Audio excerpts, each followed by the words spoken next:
नमस्कार दोस्तों। तो आरआरबी एएलपी का जो पेपर होने वाला है उसके लिए बहुत लाजवाब क्लास लेकर आ चुके हैं। जिस प्रकार का सेम टू सेम क्वेश्चन आपको पूछा जाने वाला है और पेपर को कैसे अटेम्प्ट करना है और ज़्यादा से ज़्यादा क्वेश्चन कम समय में कैसे अटेम्प्ट करना है आज मैं आपको बताने वाला हूं और लाइव आपको प्रूव करके दिखाने वाला हूं कि क्वेश्चन आप अगर इस तरह से करते हैं तभी आपका सिलेक्शन होगा। अगर आप सोचते हो कि आपको मेथड बहुत बनती है, हर क्वेश्चन में लग जाएंगे, तो आपका सिलेक्शन नहीं होगा, क्योंकि वहां पर आपको समय बचाना है। तो आज मैं आपको पूरी पेपर वाला कॉन्सेप्ट बताने वाला हूं जिससे आप क्वेश्चन को देखते ही उसको क्लिक कर देंगे। देखिए, पहला क्वेश्चन है कि एक व्यक्ति ने 1 रुपए में 3 की दर से और 1 रुपए में 2 की दर से समान संख्या में संतरे खरीदे। 20% का लाभ अर्जित करने के लिए उसे उन्हें प्रति दर्जन किस मूल्य पर बेचना चाहिए। देखिए, अगर ये क्वेश्चन पहली बार आपके मन में, अगर ये पिछले साल का क्वेश्चन आया हुआ क्वेश्चन है, अगर ये पहली बार देखेंगे ना तो ऐसे क्वेश्चन को आप सॉल्व नहीं कर सकते, क्योंकि ये क्वेश्चन लॉजिकल है। अब देखिए क्या बोल रहा है कि 3 रुपए के भाव से कुछ खरीदा, कुछ 2 रुपए के भाव से खरीदा। अब बोल रहा है 20% के लाभ पर बेचने के लिए प्रति दर्जन की आय की, मतलब उसकी प्राइस कितनी होगी। ऐसे क्वेश्चन कैसे किया जाता है हमेशा। देखिए, 3 और 2 का एलसीएम कितना होगा, 6 होगा। कितना हो जाएगा, 3 और 2 का एलसीएम कितना हो जाएगा, 6। मतलब 3 को मतलब 3 रुपए में क्या कर रहा है, 6, मतलब 6 वस्तुएं बेचता खरीदता है। और 2 में कितनी खरीद रहा है, 2 रुपए में 6 वस्तुएं खरीद रहा है। तो एक्चुअल में अगर आप देखेंगे तो 6 कितनी हो गई, 6 और 6 कितना हो जाएगा, टोटल 12 वस्तुएं। तो 12 वस्तु बराबर 1 दर्जन होता है। तो 12 वस्तु कितने खरीद रहा है, 3 2 कितना में 5 रुपए में, कितने में खरीद रहा है, तो 5 रुपए। तो आपका सीपी हो गया। बहुत अच्छे से समझिएगा, ये आपको लिखने का टाइम बता रहा हूँ, लिखने का नहीं तो आप डायरेक्ट भी कर सकते हैं। देखिए, 12 वस्तुएं बराबर होता है 1 दर्जन। कितना होता है, 1 दर्जन होता है। तो मतलब 1 दर्जन खरीदने में उसको 5 रुपए लग रहा है, तो उसको 20% प्रॉफिट चाहिए। तो 5 पर ही तो प्रॉफिट चाहिए, तो 5 का डायरेक्ट क्या कर दीजिए, कोई एक चीज़ 100% होती है, अगर 20% का प्रॉफिट चाहिए तो इसको 20% निकाल दीजिए। कितना, 120%। 120 बटे क्या करेंगे, 100 करेंगे। तो देखिए 12 25 60 हो जाएगा, तो आपका 600 होगा, तो 6 रुपये आ जाएगा। मतलब उसको कितने रुपए प्रति दर्जन पर बेचना पड़ेगा, तो 6 रुपये प्रति दर्जन पर बेचना पड़ेगा। अब देखिए पेपर में आएगा कैसे करना है, कुछ भी नहीं करना। यहाँ पर देखिए ये दोनों का एलसीएम लीजिए, कितना दिया है, 6 दिया। तो 6 कितना हो जाएगा, 12 बराबर होता है 1 दर्जन। मतलब 3 2 5 रुपए में खरीद रहा है और 20% में बेच रहा है, तो 12 25 60, मतलब 6 रुपए में उसको बेचना पड़ेगा। 5 रुपए में खरीदा, 6 रुपए में बेचना पड़ेगा। अब अगर इसको परसेंटेज भी निकालना है तो परसेंटेज भी निकाल सकते हैं, प्रॉफिट लाभ भी निकाल सकते हैं। चलिए अगला क्वेश्चन की ओर देखिए। अगला क्वेश्चन है कि एक व्यक्ति ने, देखिए अगला क्वेश्चन है कि अनिल अपनी आय का 40% किराए पर और शेष आय का 40% दवाओं पर खर्च करता है। यदि वह हर महीने 7200 रुपये बचाता है तो उसकी मासिक आय क्या होगी। अब देखिए पहला मैं आपको बताऊंगा कि आप लोग कैसे पेपर में करते हैं, ठीक है, और इस क्वेश्चन को किया कैसे जाता है। देखिए 40% क्या कर रहा है, वो खर्चा कर रहा है। किस पे खर्चा कर रहा है, तो 40% वो अपने किराए पर खर्चा करता है। तो 40% बराबर होता कितना है, 40% बराबर होता है 2/5। कितना होता है, 2/5 होता है। अब फिर दिया हुआ है कि शेष का 40% दवाओं पर खर्चा करता है। तो कभी भी जब शेष का दे देता है तो 40% बराबर 2/5, मतलब टोटल 5 था, तो 5 पर अगर 2 खर्चा कर दिया तब कितना बचा, 3 बचा। मतलब टोटल और रिमेंडिंग, मतलब शेष का निकालते हैं, ठीक है। इसी प्रकार शेष का 40% अब क्या कर रहा है, दवाओं पर खर्चा कर रहा है। तो 40% बराबर 2/5। फिर वही करेगा, 5 रुपए में 2 रुपए खर्चा करेगा तो बचेगा कितना, 3 रुपए। तो टोटल निकलेगा इधर शेष जितना बचा हुआ है, ये 5 का मल्टीप्लाई कितना होगा, 25 होगा, और ये कितना हो जाएगा, 3 से 3 हमारा 9 हो जाएगा। तो लास्ट में उसके कितना बचा है, मतलब ये सब कट करने के बाद उसको कितना बचा, 7200 बचा है। लेकिन 9 है तो 9 से करेंगे 7200 हो जाएगा। तो एक बराबर हमारा कितना हो जाएगा, 9 से आपका 8 आ जाएगा, 9 8 72, तो 800 आ जाएगा। तो पूछ रहा है उसके पास टोटल राशि कितनी थी, तो 800 आ गया। तो 25, क्योंकि टोटल हमारा 25 था, यहाँ पर 25 से आपका इससे 800 से मल्टीप्लाई करेंगे तो 25 8 कितना होता है, 200 होता है। तो आपका 20,000 इस क्वेश्चन का राइट आंसर आ जाएगा। अब देखिए इस क्वेश्चन को आप इतना समय लगाने वाले हैं, मैं आपको देखिए एक लाइन में भी इस क्वेश्चन का आंसर आप ला सकते हैं। कैसे, देखिए आपको ये ऊपर वाली मेथड आप खुद ऐसा लगाने वाले हैं, लेकिन मैं आपको बताऊंगा। देखिए 40% क्या है, दवाई किस पे खर्चा किया, मतलब किराए पर खर्चा किया। फिर शेष का 40% किस पे खर्चा किया, शेष किराए दवाइयों पर खर्चा किया। तो अगर 40% खर्चा कर दिया तो बचा कितना, 60%। इसको 60 करिए, कितना करिए, 60 करिए। फिर देखिए फिर शेष का दिया है, तो शेष का दिया है तो ये तभी लगेगा जब शेष का होगा। तो शेष का 40% फिर खर्चा कर दिया, फिर कितना बचा, 60। तो यहाँ क्या कर दीजिए, 60 कर दीजिए, और अपॉन क्या करिए, 100 करिए।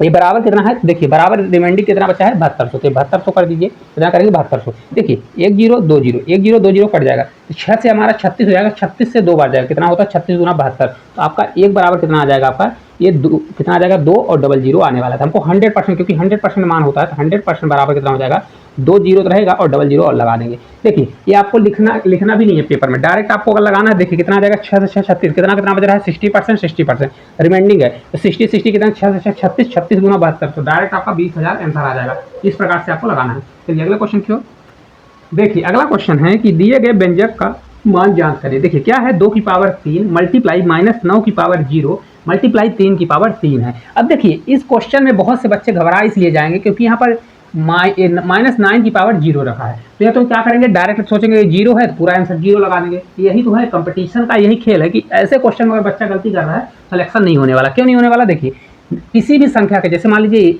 x की पावर कुछ भी हो, अगर 0 लगा है उसका मान हमेशा 1 होता है। कुछ भी यहाँ पर लिखा हो उसका मान हमेशा कितना होता है, 1 होता है। यहाँ पर देखिए 2 की पावर 3 कितना हो जाएगा, 2 की पावर 3 आपका 8 होगा, मल्टीप्लाई -9 की पावर अगर 0 है तो इसका कुछ भी हो इसका मान हमेशा 1 होगा, तो 1 रखिए, मल्टीप्लाई 3 की पावर 9 कितना, 3 की पावर 3 कितना होता है, 27 होता है। ठीक है, कितना होता है देखिए, 3 से 3 9, 9 3 27 हो जाएगा। 27 8 कितना होगा, 8 से 7 बार 56 हो जाएगा, 5 कैरी 8 दूनी 16, 16 5 कितना होगा 21। तो 216 आपका इस क्वेश्चन का राइट आंसर आ जाएगा। देखिए ऐसे क्वेश्चन को आपको छोड़ दिए तो मान लीजिए सिलेक्शन से दूर हो जाएंगे। ऐसे क्वेश्चन को ऐसे किया जाता है। चलिए अगले क्वेश्चन की ओर देखिए। अगला क्वेश्चन है कि 16,000 रुपए की राशि पर 10% प्रतिवर्ष की दर से 2 वर्ष का चक्रवृद्धि ब्याज क्या होगा। अब देखिए आपको वहां समय बचाना है, तो ऐसे क्वेश्चन की मेथड बहुत सारी है, लेकिन करना कैसे है। देखिए ये 16,000 दिया गया है, 16,000 रुपए मैंने बताया हुआ है आपको कि देखिए कभी भी 10%, जैसे देखिए यहाँ पर रेशियो आया 10%, 10% बराबर कितना होता है, 1/10 होता है। मतलब हमारा पैसा कैसे बढ़ेगा, 10 से 11, मतलब कितना होगा, 11/10 होगा। लेकिन ये दिया है 2 साल का, तो 2 साल के लिए मैं क्या करता हूँ, यहाँ पर स्क्वायर करूंगा तो 11 का स्क्वायर कितना होगा, 121 होगा, और 10 का स्क्वायर कितना हो जाएगा आपका, 100 हो जाएगा। तो ये हमेशा क्या होता है, ऊपर वाली वैल्यू हमेशा अमाउंट निकलती है और नीचे वाले हमारी वैल्यू क्या होती है, प्रिंसिपल होती है। प्रिंसिपल मतलब वो धनराशि, और ये ब्याज जुड़ के क्या होता है, अमाउंट मतलब मिश्र धन। इनका जब मैं अंतर ले लूंगा, देखिए 100 121 का अंतर कितना हो जाएगा, 21 हो जाएगा। मतलब हमारा CI कितना बनेगा, 21 बनेगा। अब देखिए इस क्वेश्चन को और कैलकुलेशन भी करने की जरूरत नहीं है। क्यों, देखिए अगर यहाँ पर देखिए जो नंबर आएगा तो क्या होगा, 7 × 3 होगा। तो आप ऑप्शन में भी चेक कर सकते हैं कि वही ऑप्शन होगा जो हमारा 7 और 3 से पूरी तरह डिविजिबल हो। अगर आपको पूरा सॉल्व करना है, क्योंकि ये 1600 रुपये राशि है और राशि हमारी कितनी है, 100 रुपये, तो 1600 से कंपेयर करूंगा, एक बराबर कितना आ जाएगा हमारा, 16 आ जाएगा। तो अगर इसको निकालना है तो 21 बराबर कितना होगा, 21 × 16 कर देंगे तो आपका राइट आंसर 16 से एक बार 16 हो जाएगा, 16 दूना 32, 1 35 हो जाएगा, 336 आपका राइट आंसर आ जाएगा। अगर आपको कैलकुलेशन नहीं करना है तो यहाँ पर देखिए ऑप्शन भी अगर चेक कर सकते हैं। देखिए 7 इसमें है, पहले देखिए 7 और 3 का मिलकर बना हुआ है, तो 3 और 7 दोनों से डिविजिबल होगा। 3 से देखिए 3 3 6 कट रहा है, मतलब ये कट जाएगा, 3 से हमारा मतलब डिविजिबल है। 7 से भी देख लिए, 7 चौक 28 हो जाएगा, 28 7 8 56, मतलब ये 7 से भी डिविजिबल है, तो यही हमारा राइट आंसर आ जाएगा। आपको इस प्रकार दिमाग अपनाना है। चलिए अगले क्वेश्चन की ओर देखिए। अगला क्वेश्चन है कि दो संख्याओं का लघुत्तम समावर्त मतलब एलसीएम कितना दिया है, 48 दिया है, और उन संख्याओं का रेशियो 2:3 दिया गया है, तो दोनों संख्याओं का योग क्या होगा। इस प्रकार का क्वेश्चन बच्चों को फंसाने की कोशिश करता है शब्द के खेल में। देखिए कैसे किया जाता है, कुछ भी नहीं करना। देखिए रेशियो दिया है संख्याओं का 2:3, तो अगर आपको कंफ्यूज नहीं होना, जिनको मान लीजिए 2a इसको 3a, मान लीजिए हमारी संख्या 2a है और 3a है, अगर इनका एलसीएम निकालते हैं तो एलसीएम होता क्या है, देखिए एलसीएम आपका यही होता है ना, देखिए 2 इसमें 3, तो आपका 2 हो जाएगा, मल्टीप्लाई कितना होगा, 3 होगा, इन दोनों में ए कॉमन है तो आपका ए हो जाएगा। कभी भी ऐसा क्वेश्चन आता है तो ये दोनों में कॉमन होता है एचसीएफ होता है, और दोनों संख्या का डायरेक्ट रेशियो लिख जाता है। ठीक है, हमेशा लिखिएगा 2 × 3 × ए, आपको ये मानने की भी जरूरत नहीं पड़ेगी। इस ए बराबर कितना दिया है, 48 दिया था, आप 48 कर दीजिए, तो ए बराबर आपका कितना निकल जाएगा, देखिए ए बराबर 3 दूनी 6, 6 से जाएगा तो आपका 6 से कितनी बार 8 बार, ए बराबर हमारा 8 निकल गया। अब देखिए यहीं पर बच्चा क्या गलती करेगा कि डायरेक्ट क्या करेगा, 8 का मल्टीप्लाई इसमें करेगा, फिर 8 का मल्टीप्लाई इसमें, फिर जोड़ेगा। ऐसा नहीं करना है, क्या करना है, देखिए 2 और 3 रेशियो है, कितना है, 2 और 3 रेशियो है, तो डायरेक्ट हमको संख्याओं का योग निकालना है। 2 और 3 कितना हुआ, 5 हुआ, और 5 में 8 का मल्टीप्लाई कर दीजिए, 5 8 40, तो आपका कितना आंसर आ जाएगा, 40 आपका करेक्ट आंसर आ जाएगा। आपको समय पल पल का बचाना है, क्योंकि आपका समय बहुत कम रहता है पेपर में, तो अगर समय बचा लेंगे तभी आपका सिलेक्शन हो जाएगा। चलिए अगले क्वेश्चन की ओर देखिए। अगला क्वेश्चन है कि एक ट्रेन 72 किलोमीटर प्रति घंटा की गति से चलते हुए एक खंभे को 15 सेकंड में पार करती है, तो ट्रेन की लंबाई क्या होगी। मैंने इस क्वेश्चन को कई बार बताया हुआ है कि कभी भी ट्रेन अगर किसी खंभे, सिग्नल, आदमी को पार करेगी, खुद की लंबाई को पार करेगी। अगर कभी भी वो किसी प्लेटफॉर्म को पार कर रही है तो ट्रेन खुद की लंबाई प्लेटफॉर्म की लंबाई को पार करेगी। अब खंभे को पार कर रही मतलब खुद की लंबाई को पार करेगी। तो देखिए 72 की स्पीड से उसको 15 सेकंड लग रहा है, तो डिस्टेंस बराबर होता कितना है, स्पीड मल्टीप्लाई टाइम होता है। क्या होता है, स्पीड मल्टीप्लाई टाइम। तो क्या करिए, स्पीड हमारा 72 है, लेकिन 72 देखिए क्या है, किलोमीटर प्रति हावर, या इसको भी घंटे में बदलिए या इसको मीटर पर सेकंड में। मीटर पर सेकंड बदलने के लिए 5/18 से मल्टीप्लाई करिए, और मल्टीप्लाई कितना कर दीजिए, 15 कर दीजिए। 18 से कितनी बार जाएगा, 18 दूना 36, 18 चौक 72 होगा, 4 पंचे 20, 20 मल्टीप्लाई अगर 15 करेंगे तो 15 दूना 30, तो आपका 300 मीटर आ जाएगा। तो मतलब रेलगाड़ी का डिस्टेंस, मतलब रेलगाड़ी कितना, मतलब उसकी लंबाई है 300 मीटर है। ठीक है, ऐसे क्वेश्चन को 1-2 सेकंड लगा चलिए। चलिए अगले क्वेश्चन की ओर देखिए। अगला क्वेश्चन है कि निम्नलिखित में से कौन सी संख्या 6 से विभाज्य है। इनमें से कौन सी संख्या 6 से विभाज्य है। मैंने विभाज्य का रूल बताया है, किससे मिलकर बनता है 6, 3 × 2, मतलब जो संख्या 3 और 2 दोनों से विभाज्य होगी वो संख्या हमारी क्या हो जाएगी, 6 से विभाज्य हो जाएगी। अब देखिए 3 का डिजिबिलिटी रूल क्या कहता है कि लास्ट का डिजिट 2 से डिजिबल होना चाहिए। देखिए लास्ट का डिजिट कितना है, 4 है, ए भी हो जाएगा 2 से, ए भी 8 है, ए भी है और ए भी है, मतलब 2 से सभी डिजिबल है। अब जो संख्या हमारी 3 से डिजिबल होगी वो संख्या क्या हो जाएगी, 3 से पूरी मतलब 6 से पूरी तरह डिजिबल हो जाएगी। 3 का डिजिबिलिटी रूल क्या कहता है, सभी संख्याओं का योग करिए, अपान 3 करिए, या तो पूरी तरह से कट जाए या तो उसका कितना आना चाहिए, 3 से डिजिबल होना चाहिए। ठीक है, अब देखिए 2 1 3, 3 से 3 9 और 9 4 कितना होगा, 9 4 13, 13 4 कितना होगा 17, 17 होगा। 17 क्या 3 से भाग जाएगा, नहीं जाएगा, तो हमारा आंसर नहीं हो सकता। इसको जोड़ लीजिए, 3 और 2 कितना होगा, 3 2 5 1 6, 6 4 10 8 18 कितना हो जाएगा, 18 हो जाएगा। 18/3 करेंगे तो भाग जाएगा ना, तो यही हमारा राइट आंसर हो जाएगा। चेक करना है तो कर लीजिए, 3 3 दूनी 6 4 10 है, 10 से 6 हो जाएगा आपका 16, 16/3 आ जाएगा, तो ये भी आंसर नहीं होगा। इसको भी चेक कर लीजिए, देखिए 3 दूनी 6 4 10, तो 10 में अगर 3 का भाग जाएगा, नहीं जाएगा, तो ये भी आंसर नहीं होगा। अब देखिए एक चीज़ यहाँ पर और दिमाग लगा सकते थे, अगर मान लीजिए आपका आंसर मिल गया तो ठीक है, नहीं देखिए अगर वैल्यू देखें 12 34 4 है, 12 34 8 है, 12 34 6 है, 12 34 0 है, मतलब आपका क्या है, पूरी सेम वैल्यू है, बस लास्ट का चेंज किया है। तो आप ऐसे क्वेश्चन अगर कभी भी आता है, आपका आंसर नहीं मिल रहा है, हो सकता है लास्ट वाला आंसर आप ढूंढ रहे हैं, तो हमेशा क्या करिए, फर्स्ट वाले में करिए और डायरेक्ट नंबर निकालिए। देखिए अगर आप देखेंगे तो कितना हो रहा है, अगर इसमें आप देखिए तो दिया है 44 दिया, कितना है 12 34 8 दिया गया। अब इसमें देखिए 3 से या तो एक इसमें एक जुड़ जाए, मतलब 45 हो जाए तो भी भाग चला जाएगा, कितना चला जाएगा 45। मतलब अगर देखिए 3 से 6 बात मतलब 17 है, या 18 होगा तो भाग चला जाएगा कि नहीं जाएगा। अब 3 6 18 भी हो जाएगा, या तो 18 होगा, तो यहाँ तो देखिए 345 ऑप्शन में नहीं है ना। और अगर 345 में 3 जोड़ देंगे तो 348, तो भी क्या हो जाएगा, 3 से भाग चला जाएगा, तो ये आपका आंसर हो जाएगा। इस प्रकार से आपको ऑप्शन भी चेक करने की जरूरत नहीं पड़ेगी, लेकिन जब ऑप्शन ऐसे देंगे तो। चलिए अगले क्वेश्चन की ओर। देखिए अगला क्वेश्चन है कि एक नल एक टैंक को 5 घंटे में भर सकता है, जबकि दूसरा नल उसे 10 घंटे में खाली करता है, तो यदि दोनों नल एक साथ खोल दिए जाएं तो टैंक कितने समय में भरेगा। देखिए कभी भी ऐसा क्वेश्चन आता है तो बहुत से लोग क्या करेंगे, इनका एलसीएम लेंगे। एलसीएम लेंगे, देखिए 10 से 5 बार आपका 50 आएगा, कितना होगा 50 होगा, फिर 5 से भाग जाएगा तो 5 से आपका 10 बार, फिर 10 से आपका 5 बार, मतलब ए 10 भरेगा तो बी क्या करेगा, 5 निकालेगा, माइनस करेगा। ठीक है, अब दोनों को जब चालू करेंगे तो 10 भरेगा, 5 निकालेगा, तो 5 की स्पीड से करेगा, तो क्या करेंगे ए प्लस बी, क्या करेंगे ए प्लस बी बराबर आपका हो जाएगा 50 अपान क्या करोगे, ये देखिए 10 अगर भरेगा तो 5 निकालेगा, तो 5 की स्पीड से। इस प्रकार आपका 10 आंसर आ जाएगा, कितने हावर्स में, 10 हावर्स में।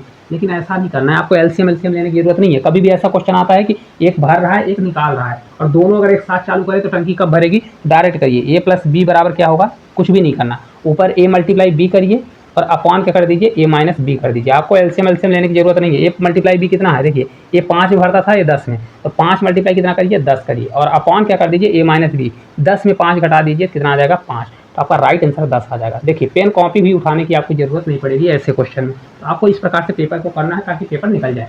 चलिए अगले क्वेश्चन की ओर। देखिए अगला क्वेश्चन बहुत लाजवाब है कि 2/3 और 4/9 और 5/6 और 7/12 में कौन सी भिन्न जो है बड़ी है। अब देखिए इसको करने के बहुत तरीके हैं, आपको खुद ही पता होगा कि पहला तरीका है कि इनका डिफरेंस लीजिए, फिर डिफरेंस का एलसीएम लीजिए, फिर इसमें मल्टीप्लाई करिए, फिर जिसकी संख्या ऊपर वाली बड़ी होगी वो संख्या बड़ी होगी। लेकिन देखिए क्वेश्चन देख के आपको लगाना है, ठीक है। अब देखिए मेरे को बड़ी संख्या निकालना है ना, कि इसको आरोही क्रम में जमाना है ना अवरोही क्रम में जमाना है, ना बढ़ते क्रम में ना घटते क्रम में। तो इसको मेरे को कैसे करना है, देखिए मेरे को बड़ा नंबर ढूंढना है, तो इनका क्रॉस मल्टीप्लाई करिए। क्रॉस मल्टीप्लाई करेंगे तो कितना हो जाएगा, 9 से 2 बार जाएगा आपका 18 हो जाएगा, और 3 से 4 बार जाएगा तो आपका 12। ये 12 छोटा हो गया, तो मतलब हमारा आंसर ये नहीं होगा। क्या होगा, आंसर नहीं होगा, क्योंकि हमको छोटा लेना ही नहीं, हमको बड़ा लेना है। ये 2/3 हो गया। अब देखिए इसको हटा देते हैं। अब इसमें 2/3 और 5/6 में देखेंगे तो 2 से इसमें ले जाएंगे मल्टीप्लाई, 6 दूनी कितना होगा आपका 12 हो जाएगा, ये 5 से 3 बार जाएगा आपका 15 हो जाएगा, कितना हो जाएगा 15 हो जाएगा। तो बड़ा कौन सा होगा, ये 15। ये वाला 12 छोटा हो गया, तो ये वाला भी हमारा आंसर नहीं होगा। इस प्रकार से आपको करना है, ठीक है। ये वाला हमारा नंबर बड़ा हो गया। अब इन दोनों में चेक कर लेते हैं, आंसर आ जाएगा। देखिए इन दोनों को चेक करेंगे तो 12 पंचे कितना होगा आपका 60 होगा, और 6 से 42 होगा। तो कौन सा वाला बड़ा होगा, 60 वाला बड़ा हुआ, ये वाला हट जाएगा, ये वाला हमारा आंसर हो जाएगा। देख रहे हैं, कैलकुलेशन करने की जरूरत ही नहीं है। आपका कितना आंसर आ जाएगा, 5/6 होगी वो भिन्न, सबसे इनमें से सबसे बड़ी भिन्न कौन सी हो जाएगी, 5/6 होगी। इसी में अगर छोटा पूछता तो फिर मैं इसको कट कर देता, छोटा छोटा वाले को ढूंढता, ठीक है। चलिए अगले क्वेश्चन की ओर। देखिए अगला क्वेश्चन है कि एक वस्तु को 240 रुपये में बेचने पर 10% की हानि होती है, तो 10% का लाभ करने के लिए इसे किस मूल्य पर बेचना चाहिए। देखिए आप क्या करेंगे, 10% तो इसको 90% के बराबर करेंगे, फिर 1% लाइए, फिर इसको 120% से मल्टीप्लाई करिए। ऐसा नहीं करना, डायरेक्ट हमको क्या निकालना है, एसपी निकालना है। एसपी निकालना है तो हमेशा मैंने आपको बताया कितने रुपए में बेच रहा है, 240 में, तो ऊपर एक्चुअल वैल्यू रखिए, और एक्चुअल में बेच कितने में है, 10% हानि पर बेच रहा है। तो कोई चीज़ 100% होती है, अगर 10% हानि में बेचा तो एक्चुअल में बेच कितना रहा, 100 में 10 घटाएंगे तो 90%, मतलब ऊपर एक्चुअल वैल्यू 240 में बेच रहा है, लेकिन बेच कितने में है, 90% में, ठीक है। मल्टीप्लाई हमको निकालना है 120, मतलब इसको 20% लाभ पर बेचना है। ये पूरी वैल्यू 100% है। 100 अगर 20% प्रॉफिट चाहिए तो 100 प्लस अगर 20 करेंगे 120 हो जाएगा। कितना हो जाएगा? 120 हो जाएगा। 30 से 3 बार, 30 से हमारा 4 बार, तो 30 से 3 बार 3, 3 से आपका 8 बार 80 हो जाएगा। 8 चौक 32, 320 आपका राइट आंसर आ जाएगा। इस प्रकार से आपको कैलकुलेशन करना है ताकि जल्द से जल्द आंसर आए। चलिए अगला क्वेश्चन की ओर देखिए। अगला क्वेश्चन बहुत लाजवाब क्वेश्चन है। अगर पेपर में आया तो 100% नहीं बनने वाला, लेकिन सीख के जाएंगे तो इसको 10 सेकंड या 5 सेकंड में कर सकते हैं। देखिए क्वेश्चन है, पी और क्यू का वेतन मिलाकर कितना है? 2000 रुपये है। पी अपने वेतन का 95% खर्च करता है और क्यू अपने वेतन का 85% खर्च करता है। तो यदि अब उनकी बचत समान है तो पी का वेतन क्या होने वाला है? देखिए कैसे करना है, कुछ भी नहीं है। ऐसे क्वेश्चन को कभी भी ऐसा क्वेश्चन आता है तो देखिए पी और क्यू का रेशियो निकालिए, कितनी सेविंग करते हैं पी और क्यू। देखिए अगर इसको शॉर्ट में करना है, अगर बराबर भी करना है तो बराबर भी कर सकते हैं। देखिए पी कितना बचा रहा है भाई? 95 ने खत्म कर दिया तो कोई चीज़ 100% 95 घटाएंगे तो 5% क्या कर रहा है? सेविंग कर रहा है। इसी प्रकार 85% खर्चा किया तो 100 में घटाएंगे तो 15% क्या करेगा? सेविंग करेगा। इसको जब रेशियो बनाऊंगा तो कितना हो जाएगा? 1 रेशियो कितना बनेगा हमारा? 3 बनेगा। अब देखिए ये सेविंग का रेशियो है, तो अगर मेरे को इनकम का रेशियो चाहिए, किसका चाहिए? इनकम, मतलब उसकी आय कितनी है। तो अगर इनकम का रेशियो चाहिए तो हमेशा ये क्या हो जाता है? क्रॉस हो जाता है। क्रॉस होगा तो 3 रेशियो कितना हो जाएगा? 1 हो जाएगा। होगा कि नहीं होगा? अब देखिए दोनों की इनकम कितनी है? पी और क्यू की इनकम दो टोटल हो रही है 4, लेकिन 4 ना होकर कितनी हो रही है? देखिए यहाँ पर 2000 दिया है, तो 4 बराबर मैं 2000 करूंगा तो 1 बराबर कितना हो जाएगा? 4 से आपका 500 हो जाएगा। पूछ किसका रहा है? पी का। तो पी का कितना आ रहा है? 3 आ रहा है। 3 से इसमें मल्टीप्लाई करिए 500 में, 5 से 3 बार जाएगा तो आपका 1500 कितना आ जाएगा? 1500। इस क्वेश्चन का आपका राइट आंसर आ जाएगा। इस प्रकार से रेशियो से कर सकते हैं। अगर आपको लग रहा है कि रेशियो नहीं करना है तो आप ऐसा करिए। देखिए पी का कितना बच रहा है? पी का 5%, तो पी का, क्योंकि अगर 95 खत्म करेगा तो बचाएगा कितना? पी का 5%। ये आपका बराबर होगा। क्यू का कितना हो जाएगा? क्यू का आपका हो जाएगा 85 खत्म कर रहा है 15 हो जाएगा। अब इनका रेशियो निकालिए तो पी बराबर कितना हो जाएगा? देखिए 5 से कटेगा या 5 से आपका 3 बार कटेगा, तो क्यू पी बराबर कितना हो जाएगा? 3 क्यू हो जाएगा। कितना हो जाएगा? पी बराबर 3 क्यू। तो यहाँ पर रखिए, देखिए पी प्लस क्यू बराबर 2000 है तो पी की जगह पर 3 क्यू रख दीजिए, तो 3 क्यू प्लस क्यू बराबर 2000, तो 4 क्यू हो जाएगा। 4 क्यू बराबर 2000। तो क्यू का मान आ जाएगा, क्योंकि 4 से भाग दे देंगे तो आपका क्यू का मान कितना आ जाएगा? जो भी आएगा भाग दीजिए तो आपका आ जाएगा। पी भी निकाल सकते हैं, तो आप इस प्रकार से सॉल्व कर सकते हैं। चलिए अगले क्वेश्चन की ओर देखिए। अगला क्वेश्चन है कि अरुणी ने जयश्री से 9000 रुपये की धनराशि 10% की चक्रवृद्धि ब्याज की दर पर ऋण ली और वार्षिक रूप से संयोजित होती है, तभी बकाया चुकाने के लिए अरुणा द्वारा 2 वर्ष बाद भुगतान की गई कुल राशि क्या होगी? ठीक है, मतलब मिश्र धन पूछ रहा है। अब देखिए 9000 पर 2 साल का 10% हिसाब से टोटल अमाउंट कितना होगा, तो कैसे निकालेंगे? देखिए 10% बराबर, मैंने आपको बताया कि डायरेक्ट कैसे करते हैं। 10% बराबर होता है 1/10 होता है, मतलब 10 से कैसे बढ़ रहा है? 10 से 1 बढ़ेगा तो 11/10 के हिसाब से बढ़ेगा, लेकिन ये 2 साल का है तो इसे यहाँ पर स्क्वायर करेंगे। तो 11 का स्क्वायर कितना? 121 होता है। 10 की स्क्वायर हमारा 100 होता है। ये 100 आपका हमेशा नीचे वाला प्रिंसिपल होता है, ऊपर वाला आपका अमाउंट होता है। प्रिंसिपल हमारा 9000 दिया है तो 100 बराबर आपका 9000 हो जाएगा। कितना होगा? 9000। ये कितना गुना दिया है? 90 गुना दिया है। तो हमको निकालना है अमाउंट। अमाउंट कितना है? तो यहाँ पर 90 का मल्टीप्लाई कर देंगे तो आपका आ जाएगा। देखिए 90 का मल्टीप्लाई करिए यहाँ पर, किसमें मल्टीप्लाई? इसमें। तो 9 से आपका एक बार 9 और 9 दूनी 18 का 8 हो जाएगा, और 9 से एक बार 9 1 10 हो जाएगा, एक जीरो बढ़ जाएगा। 10,890 आपका राइट आंसर आ जाएगा। देखिए कैलकुलेशन किस प्रकार से करना है, कुछ भी नहीं, हमेशा क्या करिए, अगर 2 साल का आता है तो इनका डायरेक्ट क्या करिए, 10 से 11 हो रहा है तो 11/10 इनका स्क्वायर करिए। तो ऊपर वाली वैल्यू जो आती है आपकी अमाउंट होती है, नीचे वाली वैल्यू आपकी प्रिंसिपल होती है। प्रिंसिपल आपका दिया है 9000, तो 100 बराबर 9000 करिए, 121 बराबर जितने गुना आ रहा है मल्टीप्लाई करेंगे तो आपका आंसर आ जाएगा। चलिए अगला क्वेश्चन क्यों देखिए। अगला क्वेश्चन है, बहुत लाजवाब क्वेश्चन है कि अर्पिता 9 संतरे 8 और 8 केले 276 में खरीदती है। जब एक संतरे का मूल्य 10% कम हो जाता है और एक केले का मूल्य वही रहता है तो 5 संतरे और 10 केले का मूल्य 210 रुपये हो जाता है। 3 संतरे और 4 केलों का आरंभिक मूल्य क्या होगा? देखिए है बहुत अच्छा क्वेश्चन, मात्र इसमें 10 सेकंड लगने वाला है, लेकिन आप सीख के जाइए, अगर पेपर आप में आता है तो करके आइएगा। ठीक है, देखिए यहाँ पर संतरे का मूल्य मैं ओ इसलिए नहीं किया क्योंकि 90 दिखेगा, इसलिए मैंने ए मान लिया है। एक और किसका है? संतरे का, तो यहाँ भी ए है, ए भी है। ठीक है, इसमें कंफ्यूज मत होइएगा। अब देखिए क्या दिया है कि भाई 9 संतरा है तो 9 संतरा 9A और का मतलब प्लस होता है 8B बराबर कितना है, उसका मूल्य कितना है? 276 है। कितना है? 276 है। अब बोल रहा है कि संतरे के मूल्य में 10% की कमी हो गई। 10% की कमी हो गई तो एक्चुअल में कितने में बेचेगा? कोई चीज़ 100% बिकती है, कितने रुपए में बेच रहा होगा? 90%। तो 90% बराबर कितना होता है? 90 बटे कितना होता है? 100 होता है। एक जीरो से जीरो कैंसिल, एक नीचे 10 है तो पॉइंट कितना आ जाएगा? 9, मतलब पॉइंट 0 पॉइंट कितना आएगा? 9 आएगा। अब देखिए कैसे बनाएंगे, 5A है, यहाँ पर क्या करिए 5 मल्टीप्लाई एक का कितना हो गया? 0.9 हो गया, तो यहाँ पर 0.9 करेंगे, 0.9A हो जाएगा, फिर प्लस करिए। अब देखिए यहाँ पर 10B, क्योंकि देखिए जो हमारा बनाना है केला है उसके मूल्य में कोई चेंज नहीं किया, तो यहाँ पर 8B आएगा, 10BA आएगा। कितना आएगा? 10B। ए बराबर कितना हो रहा है? 210 के बराबर हो रहा है। ठीक है, इसको इक्वेशन मानना है तो मानिए, नहीं मानना है तो ना मानिए। अब इसको अगर सॉल्व करेंगे, देखिए 9 से 5 बार 45 जाएगा तो आपका 4.5A आ जाएगा, और प्लस कितना होगा? 10B होगा, ये बराबर आपका 210 होगा। अब यहाँ पर देखिए, आपको अगर कैलकुलेशन स्पीड बढ़ाना है तो कैसे कर लेंगे। 9 ए दिया है, 4.5 आ गया, कितना आ गया 4.5, फिर इसका 2 गुना दिया है, कितना दिया है 2 गुना। तो आपको कुछ समझ में आ रहा है, अगर इसमें मैं 2 का मल्टीप्लाई कर दूंगा तो ए कट जाएगा, क्योंकि हमको निकालना है किसका, बी का मान और ए का निकालना है। तो यहाँ पर मैं 2 का मल्टीप्लाई कर देता हूँ, 2 का मल्टीप्लाई करूंगा तो ए कट जाएगा, लेकिन इसमें भी 2 का। मैं अब देखिए, मैं आपको यहाँ पर एक स्टेप कट करके बता रहा हूँ। देखिए यहाँ पर 2 का मल्टीप्लाई, ए वाला कट जाएगा, फिर इसमें 2 का मल्टीप्लाई तो 20 हो जाएगा, 20 में आपका 8 जाएगा तो कितना बचेगा, क्योंकि माइनस होगा क्योंकि ये वाला, तो 20 में 8 जाएगा तो आपका 12 भी बचेगा, कितना बचेगा 12 भी बराबर होगा। अब देखिए ये भी बढ़ेगा तो 21 दूना कितना हो जाएगा 42, 420 होगा, लेकिन यहाँ माइनस लगेगा तो आपका माइनस में आएगा। 420 में अगर 276 घटाते हैं, देखिए 276 अगर मैं 44 जोड़ता हूँ तो कितना हो जाएगा 300, लेकिन है कितना 400 है। तो अगर टोटल कितना आ जाएगा, इसको घटाइएगा तो टोटल आपका आ जाएगा कितना 144, कितना आ जाएगा 144। देखिए अगर करना है तो कर लीजिए, आपका 42 होगा, 420 होगा, माइनस 276 कर लीजिए 276। देखिए आपका ये 4 होगा, ये बचेगा 11, 11 में 7 7 4 11 हो जाएगा, ठीक है। ये बचेगा 3, तो 3 में 2 जाएगा तो 1 हो जाएगा, 144 आएगा, ठीक है। अब इसको सॉल्व कर लीजिए तो आपका बी बराबर कितना आ जाएगा, देखिए माइनस से माइनस कट जाएगा, 12 से आपका 12 बार कितना हो जाएगा, बी का मान हमारा कितना निकल के आ गया 12 निकल गया। अब मेरे को क्या निकालना है, ए का मान, ए मतलब ऑरेंज का मान निकालना है, ठीक है। ए बराबर निकालना है तो ए बराबर क्या करेंगे, बी का मान यहाँ पर रख दिए 12 8 96, 96 उधर घट जाएगा, तो ऐसा करिए 276 माइनस 96 करिए और ये 9 वाला भाग दे दीजिए, ठीक है। किसी में रख कर सकते हैं, मैं आपको टाइम बचा रहा हूँ इसलिए कर रहा हूँ। देखिए 6 से 6 आपका 0 चला जाएगा, इस 17 में 9 जाएगा तो 9 8 17 हो जाएगा, तो 8 आ जाएगा। अब देखिए कितना बचेगा, 1 बचेगा, 1 आ जाएगा। अब 9 से मैं भाग दूंगा तो 9 दूनी 18, मतलब आपका कितना आ जाएगा 20 आ जाएगा। मतलब यहाँ पर देखिए इसका मान निकल गया, बी बराबर 12 हो गया, ए बराबर हमारा 20 हो गया। अब मेरे को निकालना कितना, इसको हटा देते हैं, मेरे को निकालना कितना 3a प्लस 4b का मान निकालना है। 3a मतलब 3 ऑरेंज, तो 3a हमारा कितना निकल गया, ये देखिए निकल गया 20, तो 3 मल्टीप्लाई 20 करेंगे, प्लस करिए और कितना निकालना है यहाँ पर देखिए 4b, मतलब 4b, तो 4 मल्टीप्लाई कितना करेंगे, 4 मल्टीप्लाई 12 करेंगे, ठीक है। 20 से 3 बार आपका 60 होगा, प्लस 12 चौका 48, इसको जब सॉल्व करेंगे तो 108 आ जाएगा, कितना आएगा 108। अब देखिए अगर आप इस प्रकार से सॉल्व करते हैं तो मान लीजिए 20 सेकंड लगेगा, लेकिन इस क्वेश्चन को आप करके आएंगे, नहीं तो पेपर में 100% छूट जाएगा। कुछ भी नहीं करना, डायरेक्ट इक्वेशन बनाइए, इक्वेशन को आप कैसे सॉल्व करते हो वो आपके ऊपर डिपेंड करता है। चलिए अगले क्वेश्चन की ओर देखिए। अगला क्वेश्चन है कि एक बंद घनाभाकार बक्से की लंबाई, चौड़ाई और ऊंचाई क्रमशः 2.5 मीटर, 2 मीटर और 90 सेंटीमीटर है। यदि कैनवास की लंबाई 70 मीटर पर सेकंड मीटर स्क्वायर है तो बक्से की पूरी तरह से ढकने के लिए आवश्यक कैनवास की लंबाई कितनी होने वाली है।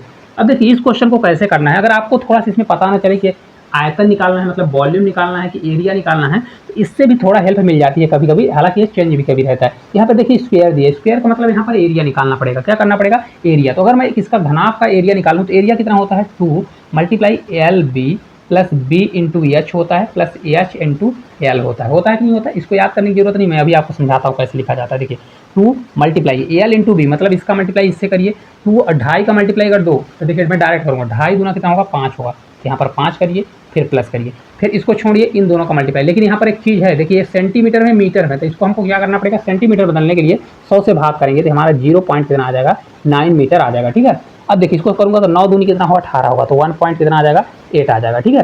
फिर प्लस करूँगा, अब इसका मल्टीप्लाई इससे करूँगा, तो देखिए 25 में 9 का मल्टीप्लाई करूँगा तो 25 नहीं है कि मतलब 25 का अगर 9 वाले जाते हैं तो 25 दशम कितना होगा 250 होगा, और 25 से 9 वाले जाएंगे 225 होगा, लेकिन 2 दशमलव 1 दशमलव 2 दशमलव क्या आपका आ जाएगा 2 पॉइंट कितना होगा 25 आपका आ जाएगा। इस प्रकार से कैलकुलेशन करना है, लिखना है तो लिख सकते हैं। देखिए पहले इन दोनों का मल्टीप्लाई ए आएगा, फिर इन दोनों का मल्टीप्लाई तो ए आएगा, फिर इसका और इसका मल्टीप्लाई तो ए आएगा, ठीक है। आप जोड़ लीजिए, इसको 2 करूँगा, अब इसको देखिए जोड़ेंगे तो कितना हो जाएगा, देखिए यहाँ पर 8 रखूँगा तो कितना आएगा, देखिए ये आपका 5 रहेगा, ये 8 और 2 तो कितना हो जाएगा आपका 10 हो जाएगा, कैरी 1 होगा। देखिए 2 1 3 3 5 3 8 1 9 कितना आ गया 9 आ गया। अब देखिए इसका जब 2 का मल्टीप्लाई करेंगे, यहाँ पर मैं डायरेक्ट करूँगा तो 2 का मैं मल्टीप्लाई करूँगा तो कितना आ जाएगा, देखिए 2 का करूँगा, देखिए 9 दूनी 18 5 दूनी 10, तो आपका 18 पॉइंट कितना आ जाएगा A1 से आपका मीटर स्क्वायर कितना दिया है मीटर स्क्वायर आ जाएगा, क्योंकि एरिया निकल गया। अब वो बोल रहा है कि 1 मीटर स्क्वायर या लगाने में इतना खर्चा है, 70 रुपये पर मीटर स्क्वायर उसको खर्चा लग रहा है। कुछ नहीं, अगर इतना मीटर स्क्वायर है कितना पैसा लगेगा, 18.1 मल्टीप्लाई 70 कर दीजिए तो आंसर आ जाएगा। 7 से आपका एक बार 7 हो जाएगा, 7 8 56 का 6 हो जाएगा, 7 1 7 और 5 12 कितना आ जाएगा 1267, लेकिन यहाँ पर दशमलव लगा है तो यहाँ पर दशमलव आ जाएगा, तो ये आपका 1267 ही आएगा। देखिए ऑप्शन कहाँ पर दिया है, ऑप्शन नंबर 4 में दिया है, यही आपका राइट आंसर, क्योंकि देखिए 1 0 बढ़ेगा तो एक अंक दशमलव लग जाएगा, आपका यही राइट आंसर आ जाएगा। देखिए हमेशा क्या याद रखिए, यहाँ पर जो चीज़ दी रहती है, अगर यहाँ पर क्यूब दिया होता तो आयतन वॉल्यूम निकालना पड़ता, जिनसे नहीं बनता तो, नहीं तो फिर कभी कहीं गलती भी हो जाती है, ठीक है। चलिए अगले क्वेश्चन की ओर देखिए अगला क्वेश्चन है कि चतुर्भुज पी क्यू आर एस में यदि कोण क्यू और कोण एस का योग 150 है, जबकि कोण पी और कोण आर का अनुपात 4:3 है, तो कोण आर का मान कितना होगा। देखिए किसी भी चतुर्भुज के चारों कोणों का मान कितना होता है, 360 डिग्री होता है। तो देखिए क्यू और एस का देखिए योग दे दिया और पी और आर का, अगर यहाँ पर कॉमन होता तो फिर वहां पर नहीं लगाते, फिर मैं डायग्राम के माध्यम से बताता। अब देखिए कोण पी प्लस कोण क्यू प्लस कोण जो भी दिया है आर दिया है, कोण आर आप लगा लीजिएगा, तो कोण एस, ये बराबर तीनों चारों कोणों का मान कितना होगा, 360 होगा। लेकिन यहाँ देखिए क्यू और एस का, कौन सा क्यू और एस का, इसका मान 150 है, तो मैं 150 रख देता हूँ। ठीक है, प्लस करिए पी और आर दिया है, तो पी और आर है, जिसको मानना है तो मान लीजिए, अगर आपको मानना है तो इसको 3 कितना मान लीजिए 4x, इसको मान लीजिए 3x। ठीक है, आपका डायरेक्ट करना है तो 4 3 कितना हो जाएगा 7x हो जाएगा, नहीं तो आप लिख सकते हैं अलग अलग, ये आपका 360 हो जाएगा। 7x बराबर आपका कितना हो जाएगा, देखिए 150 उधर घटेगा तो 1.5 दूना 300 होता है, और 150 में अगर 60 जोड़ें, क्योंकि 60 ज़्यादा है, तो 150 में 60 जोड़ेंगे 210 आएगा, कितना आएगा 210। x बराबर होगा 7 से 3 बट आपका 30 आ गया, कितना आ गया 30। हमको पूछ क्या रहा है, क्वेश्चन में पूछ रहा है कि हमको r का मान बताइए, r, तो r कितना है, r देखिए यहाँ पर दिया 3x, कितना है 3x, तो r बराबर आपका कितना हो जाएगा, 3x करेंगे 3 मल्टीप्लाई कितना होगा, x का मान 30 है, 30 कर देंगे तो आपका 90 डिग्री आ जाएगा, कितना होगा 90 डिग्री। कुछ भी नहीं है, क्वेश्चन को ऐसे ही उड़ा देंगे। चलिए अगले क्वेश्चन की ओर देखिए, अगला क्वेश्चन है कि 450, 1500 और 1650 का एचसीएफ जांच करें। देखिए एचसीएफ जांच करने के लिए हाईएस्ट कॉमन फैक्टर के लिए या तो इसका फैक्टर करिए, फैक्टर करके भी निकाल सकते हैं, लेकिन अगर आपकी स्पीड अच्छी है तो नहीं, सबसे आसान रहता है कि इनका क्या लीजिए, अंतर ले लीजिए।